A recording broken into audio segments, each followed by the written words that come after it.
Today we're heading down the Kissimmee River, go do some tent camping, truck camping, airboating, hanging out by the campfire, and cooking some good food. Let's go. We just met up with Bud and Brad, Donna and the boys. Jen and Ethan stopped at Publix, pick up some groceries, headed down to the river. We got 2 hours. Yeah. We got about a 2-hour drive. We're on our way. Go get camp set up. Hopefully we'll get it all set up before dark. Tried to get out of the house around noon today and it's 4 o'clock. You ready to do this? Yeah.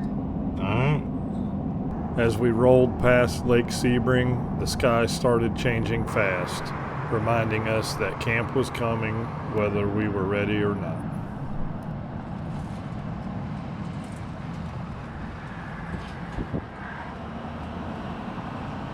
Time to set up camp. It got dark on us pretty quick, but we made the best of it. Camp's all set up. Kids are out here playing on their Segways. Bud's cooking some dinner. Jen's setting up the tent. By the time we finally got camp set up, the sun was long gone. These are the moments you don't forget.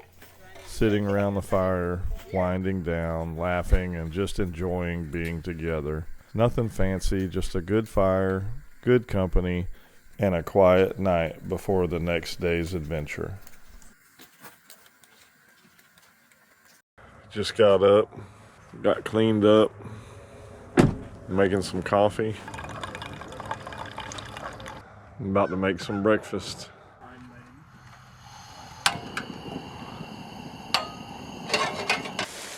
Mornings like this are hard to beat.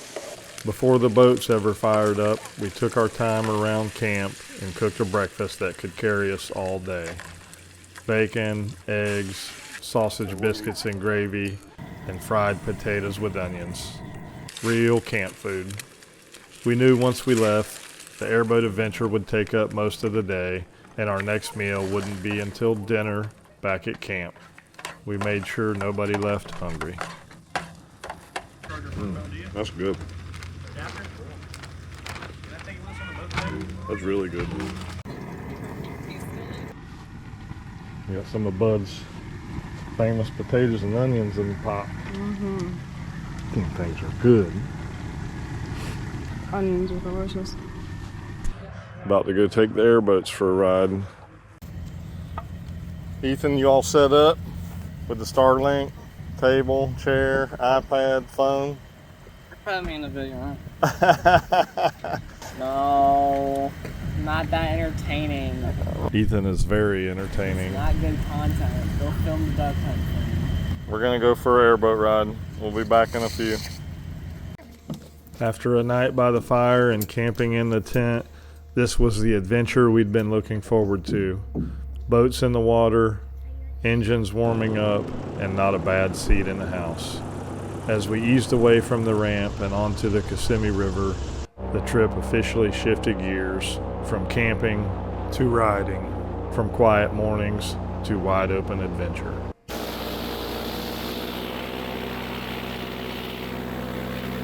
As we started the ride, it was obvious the water level was lower than usual. Most of the activity was pushed tight to the banks, alligators and other game holding close.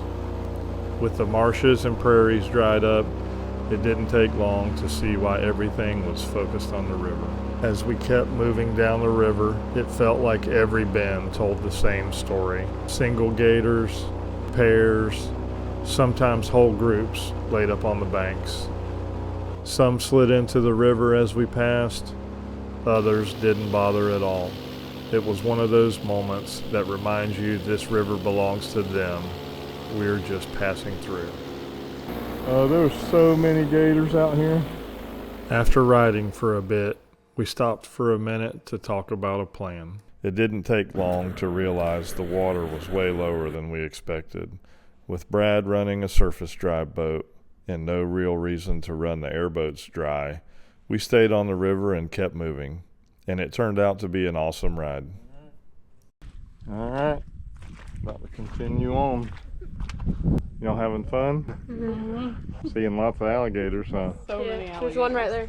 Well, there was one right there. Oh yeah. They're all over the place. There's one over there. Yeah, there's just one right here. He's like chilling beside us, you know? Right there.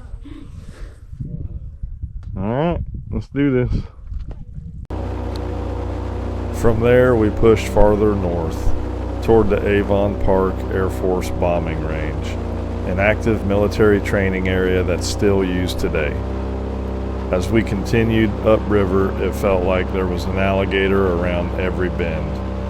This was Jennifer and Emma's first airboat ride, and they were loving every minute of it. This stretch just kept giving.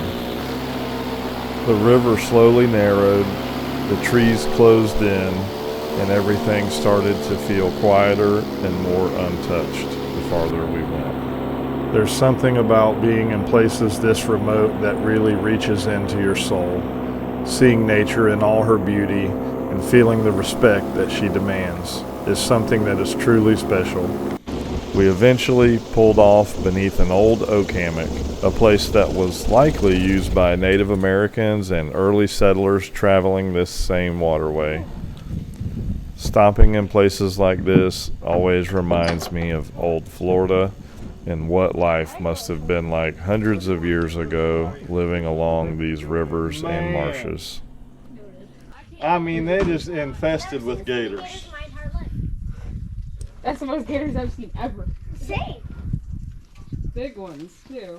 Oh, It's Yeah. funny because the really, well, that one did, but a lot of times the big ones don't even come in the water. They just stay up there. That monster did not You gotta move. figure how many we don't see.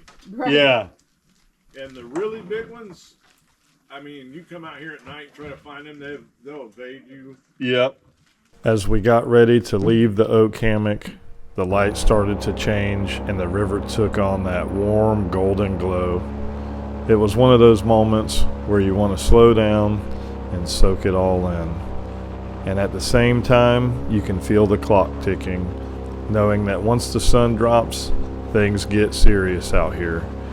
And a long night out here with these gators and mosquitoes is not something we're looking for.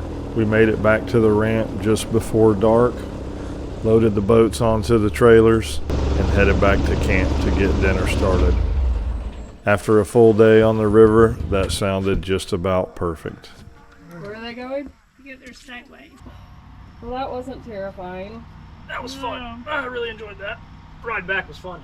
Well, that was a success. We must have seen, I don't even know, 300 alligators probably, maybe more. It was crazy. They were basically on every corner and every bank. So we're headed back to camp now. Jen's closing the gate behind us. We're gonna go back to camp and get cleaned up and cook some dinner. What'd you think about that airboat ride? It was fun. Did you see any alligators? Yeah, like 200. A pile of them.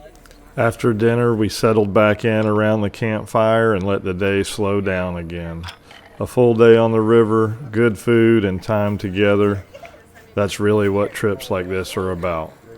Before long, the fire burned low and it was time to get some rest, knowing morning would come quick and we'd be packing up to head home. Well, we're cooking some breakfast, and we're gonna pack our stuff up and head back to Lakeland. Then we got a surprise we didn't expect.